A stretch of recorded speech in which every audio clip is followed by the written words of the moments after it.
Smart FM. Smart Career. Smart listeners, di zaman yang serba digital ini pastinya banyak peran-peran baru ya yang tumbuh, salah satunya sebagai seorang KOL, Key Opinion Leader ya, yang pastinya ini menjadi satu ladang bisnis yang juga cukup menarik. Jadi penting sekali kayaknya kita kulik sebagai intisari ya dari podcast Smart Career di edisi hari ini. Dan Audrey sudah bersama-sama dengan founder Haini Creative Talent and Call Management, ada Nikita Rosalini. Hai Kak Nikita. Halo. Apa kabar Kak? Baik. Boleh dong sharing ya terkait dengan perkembangan dunia digital sekarang yang kita lihat ini sekarang. Digital ini menjadi satu media promosi yang luar biasa powerful banget gitu ya. Dan mungkin boleh sedikit juga dibahas peran influencer nih di zaman sekarang. Emang se-impactful itukah atau seperti apa Kak Nikita? Oke. Pernah check out barang Pernah? dari seseorang yang share sesuatu? Keranjang kuning pernah? Pernah kan? Pernah. Itu impactnya. Oke. Jadi sekarang ini semua individu itu bisa kita sebut, kalau mereka punya sosial media, ya kita bisa sebut mereka sebagai media promosi. Oke.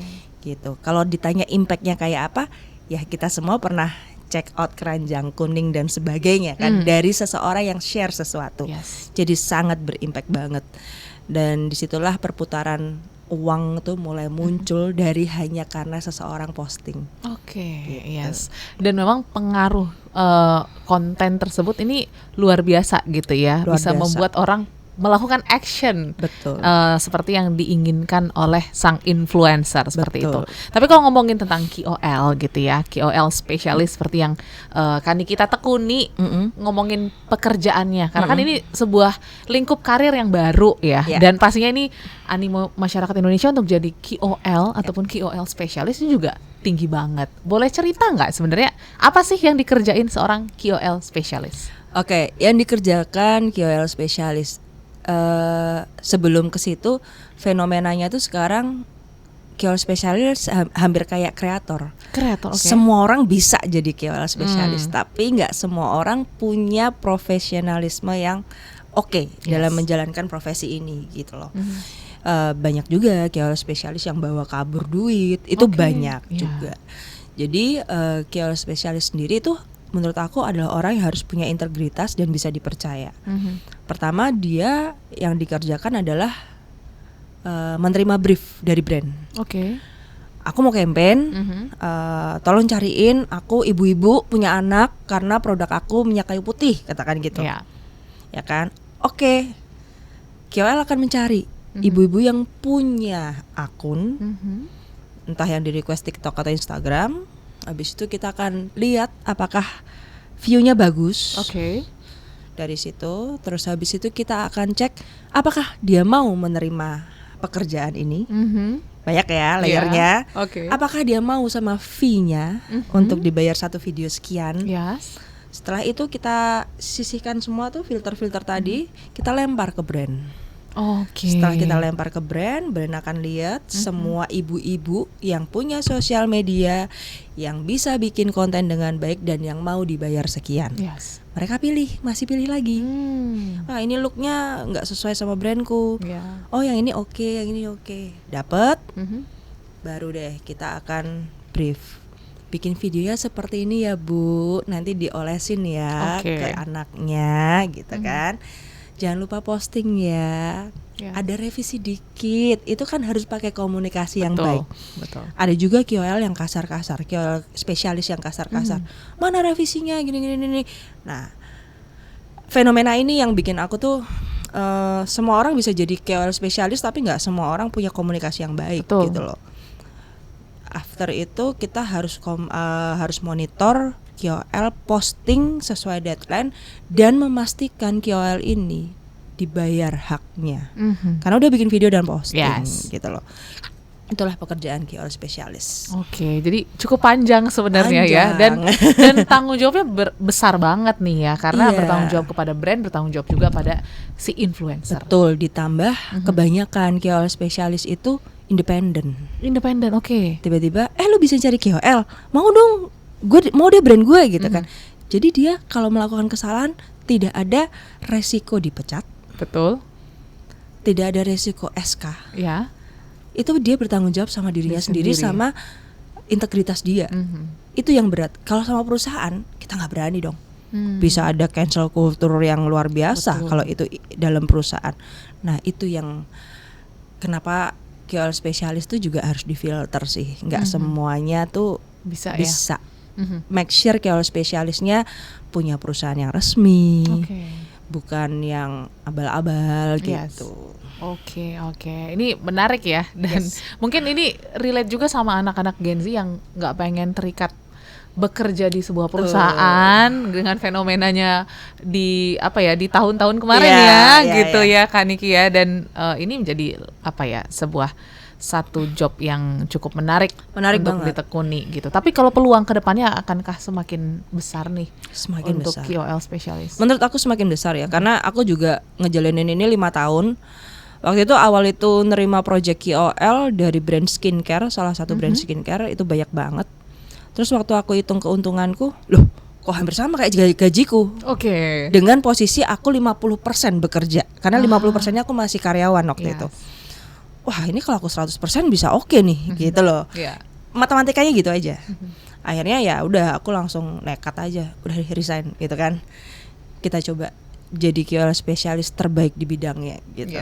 Jangan musiman, jangan cuman kayak kembang api yang meledak keren habis itu hilang gitu kan. Jadi perjalanannya panjang. Kadang juga ada masa-masa sepi gitu kan. Aduh sepi ini gimana? Justru saat-saat sepi itu saat-saat kita improve diri. Kasih edukasi ke KOL-nya. Gimana nge-grow KOL-nya supaya tumbuh. Gak cuman keuntungan doang yang kita dapat gitu. Nah tadi Kak Nikita juga menyebutkan bahwa salah satu skill yang utama yang dimiliki KOL spesialis adalah komunikasi. Iya itu penting banget. Ini kan juga cukup challenging ya untuk seorang KOL spesialis, di mana dituntut dari sana, dituntut dari sini, tapi harus berkomunikasi dengan baik, dengan tetap tenang gitu ya. Walaupun mungkin briefnya udah diminta sama brand, terus juga mungkin influencernya juga mungkin susah di brief. Nah ini gimana untuk memposisikan diri di tengah-tengah gitu ya, nggak ke kanan nggak ke kiri?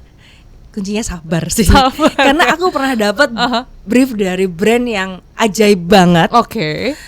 Dapat KOL yang ajaib banget juga pernah, ya kan. Makanya aku ada satu tim aku KOL spesialis, pertama kali dia handle, terus habis itu dia emosian gitu kan. Emosian banget. Kenapa kamu? Gitu kan. Ya itu, sabarku tuh udah habis di profesi ini. Jadi sabar ya. Gitu. Karena aku harus sabar ke klien, harus sabar ke KOL. Betul. KOL ini kan bukannya aku meremehkan ya, tapi kan mereka kan tumbuh dengan bukan satu edukasi yang ada sekolahnya gitu loh. Jadi mereka belajar sendiri kan. Jadi kita harus pelan-pelan. Ini salah Kak penulisannya. Ini editingnya gini, briefnya tuh seperti ini Kak. Itu kesabarannya tuh tinggi sekali gitu kan. Jadi kalau dibilang komunikasi itu akan baik kalau kita punya sabar yang besar sih. Karena begitu kita salah komunikasi dikit aja, KOL tuh gampang banget loh ngeviralin kita. Iya, zaman sekarang ya dengan cepatnya. Ada satu brand yang revisinya sampai berkali-kali lipat. KOL spesialisnya nggak bisa membatasi revisi ini. Iya kan? Kita harus tegas juga ke brand.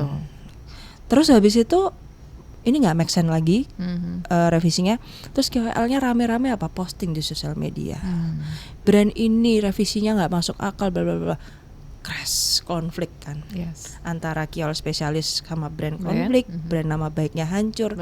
Jadi sebenarnya tanggung jawabnya tuh besar sekali ngejaga itu semua gitu.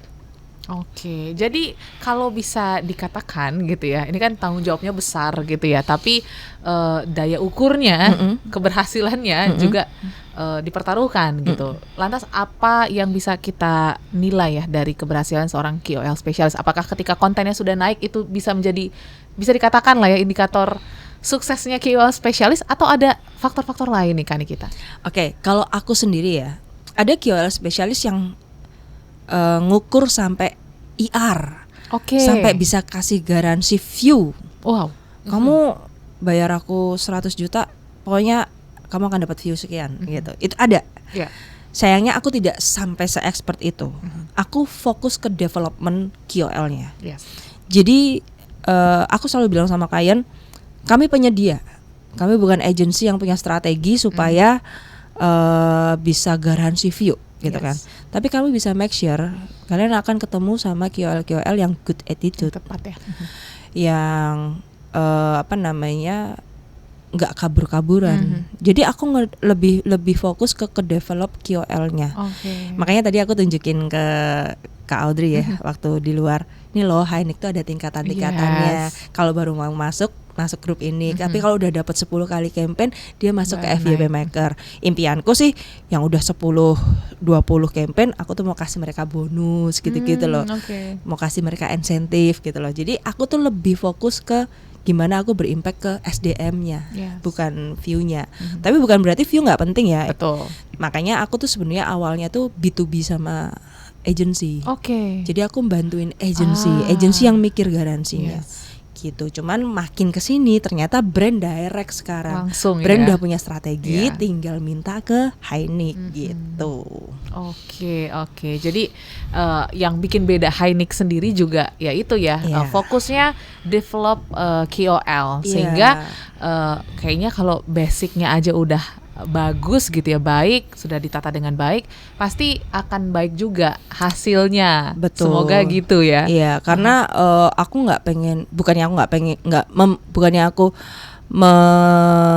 merendahkan view atau gimana ya, tapi semua orang tuh sekarang ngejar view dan viral. Betul. Lupa cara bikin view dan viral yang baik itu seperti apa. Dan aku memilih Hainik tumbuh untuk melahirkan kreator-kreator yang ada di jalan yang benar nih, nggak menjatuhkan orang lain, nggak asal posting. Betul. Gitu loh. Nah aku pengen Hainik berdampak di situ daripada aku harus jualan dengan garansi view sekian gitu kan. Aku akan jualan dengan unique selling point-nya adalah KOL Hainik yang terbaik. Gitu. Wah, jadi kalau misalnya para brand lagi nonton ya, bisa juga langsung reach Tapi out. kalau brand minta garansi, kayaknya aku nggak berani. Oke. Dan pastinya juga smart listeners yang mungkin pengen juga belajar dari KOL bisa juga di Hainik gitu ya. Betul. Instagramnya apa Kak? @hainik-kreatif. @hainik-kreatif. Aku juga sering mengadakan kelas-kelas online dan onsite. Tahun ini baru mulai. Dan kemarin juga kelasnya banyak yang udah sold out gitu. Sebenarnya targetnya tuh ibu-ibu, terus gen-z yang mau cari sampingan. Betul. Ini tuh bisa loh duitnya. Kenapa aku udah berani bikin kelas? Oh ternyata di aku menghasilkan. Jadi aku nggak cuma nyomot materi, tapi aku praktekin dulu ke aku. Kayak aku tiba-tiba kemarin Maret kemarin tuh aku dapet affiliate pertama aku TikTok 10 juta. Wow. Baru pertama kali. Itu belum sekeren Ray suka Ari dan sebagainya ya. Tapi aku tuh kaget, amazed gitu loh. Ternyata bisa ya gitu loh. Makanya aku coba bikin materi selama 5 tahun ngurusin KOL, aku convert yang bagus-bagus, yang worth apa, aku jadiin kelas. Gitu. Jadi update-nya di @hainik-kreatif. So, thank you Kak Nikita sudah sharing di sesi mini kita dalam podcast Smart Career. Anda juga small listeners, jangan lupa follow Instagram @radiosmartfm959 untuk tahu update podcast lainnya. Sampai ketemu di episode berikutnya. Smart FM, Smart Career. Make your future better.